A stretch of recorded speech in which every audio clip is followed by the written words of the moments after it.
Vamos falar um pouco sobre polinômios. Se eu bem me lembro, esse é o último assunto a ser visto em matemática no ensino médio. Eu já fiz vários vídeos sobre monômios, polinômios, divisão, multiplicação, adição, subtração, máximo divisor comum e múltiplo comum de polinômios, enfim. Mas aqueles vídeos eram mais voltados para o ensino fundamental. Aqui eu pretendo, nesse vídeo e nos próximos, falar mais sobre aquilo que é tratado no ensino médio. Mas se você não lembra de alguns aspectos, eu recomendo que você revise lá, porque eu não posso ficar revisando tudo a cada vídeo, né? E claro, eu vou focar aqui mais nos polinômios de uma só variável. Eu vou chamar simplesmente de polinômios. Mas então, como é que eu posso definir um polinômio de uma só variável? Vamos chamar de p de x. Alguns livros vão usar outras letras, maiúsculas, minúsculas, às vezes até f de x, porque um polinômio não deixa de ser uma função.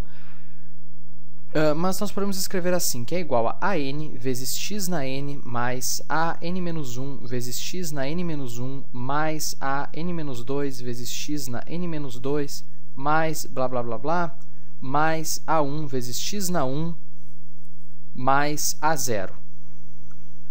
Com a n-1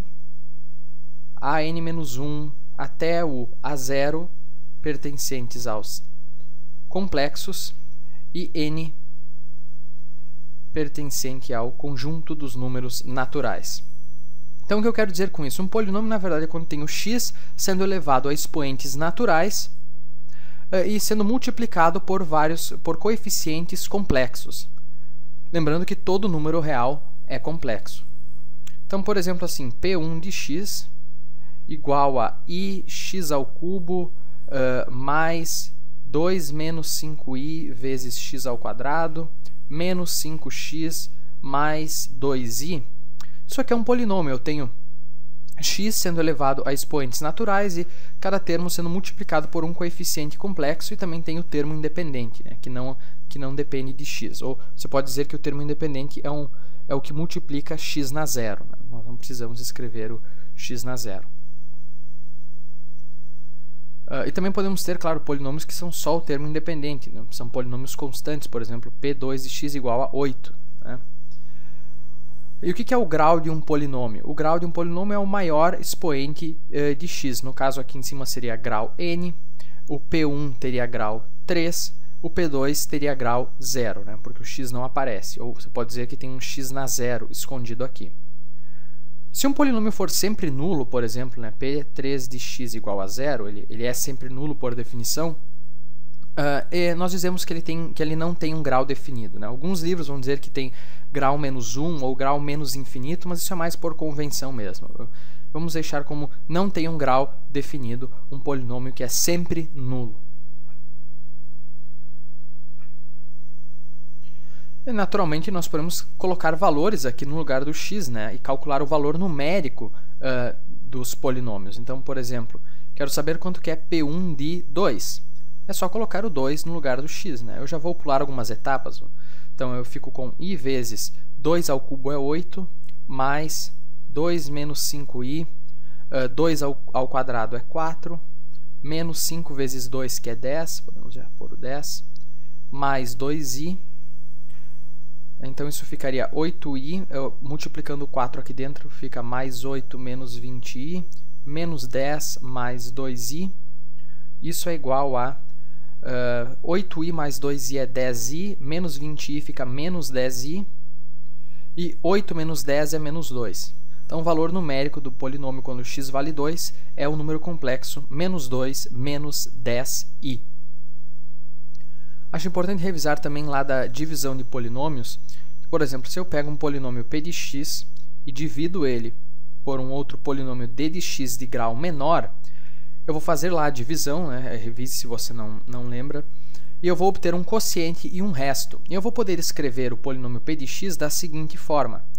P de x é igual ao divisor vezes o polinômio que eu obtive como quociente, eu vou chamar de q de x, né, já para q de quociente, mais o resto, que eu vou chamar de r de x. Só para recapitular isso, você faz a divisão, você pode escrever o polinômio como sendo o divisor vezes o quociente mais o resto. E sempre o grau do resto é menor que o grau do divisor, e o grau do quociente é igual ao grau do polinômio, o dividendo, menos o grau do divisor. Então, por exemplo, se eu divido um polinômio do quinto grau por um polinômio do segundo grau, o meu quociente vai ser do terceiro grau e o resto vai ser de um grau menor do que 2. E o que é a raiz de um polinômio? É um número que, se eu colocar no lugar do x, eu vou anular o polinômio. Então, por exemplo, se eu tenho P4 de x igual a x ao quadrado mais 4, as raízes desse polinômio são 2i e menos 2i. Porque se eu colocar esses números no lugar do x, o polinômio vai ser nulo, vai ser igual a zero. Ou se eu tivesse, por exemplo, P5 de x igual a x menos 4. Né? A raiz, no caso, seria x igual a 4, porque eu coloco 4 no lugar do x e o polinômio fica igual a zero. Isso seria, na verdade, resolver uma equação, né? Se eu tenho, por exemplo, a equação x menos 4 igual a zero, eu estou, na verdade, encontrando a raiz do polinômio P5 de x. Eu estou encontrando a raiz desse polinômio aqui. Ou se eu tenho, por exemplo, x ao quadrado mais 4 igual a zero, essa equação, na verdade, corresponde a encontrar as raízes do polinômio x ao quadrado mais 4. Então, por causa dessa relação entre polinômios e equações, nós vamos conseguir resolver algumas equações de grau maior do que 2, conhecendo algumas propriedades dos polinômios. E aqui eu acho que já dá para apresentar o teorema fundamental da álgebra.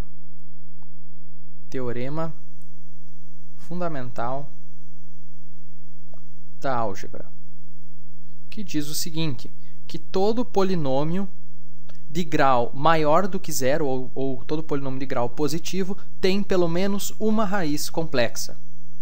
Um polinômio de grau zero pode não ter raízes. Aliás, não tem raízes, né? Porque, por exemplo, o 8 não tem como anular, ele vai ser sempre 8. E se o polinômio for sempre zero, daí ele nem tem grau, na verdade, né? Mas todo polinômio de grau maior do que zero admite pelo menos uma raiz complexa. Esse é o teorema fundamental da álgebra. E, de fato, todo polinômio de grau n positivo admite exatamente n raízes complexas, desde que eu conte as raízes conforme a multiplicidade de cada uma. Nós vamos ver mais adiante o que significa multiplicidade de raízes. Mas então, por exemplo, um polinômio do segundo grau vai ter 2 raízes. Um polinômio do quinto grau vai ter exatamente 5 raízes complexas, né? Lembrando que o número real também é um número complexo. Um polinômio do 10º grau vai ter 10 raízes complexas. Mas, enfim, era isso por essa introdução. Eu espero que você tenha gostado e até o próximo vídeo.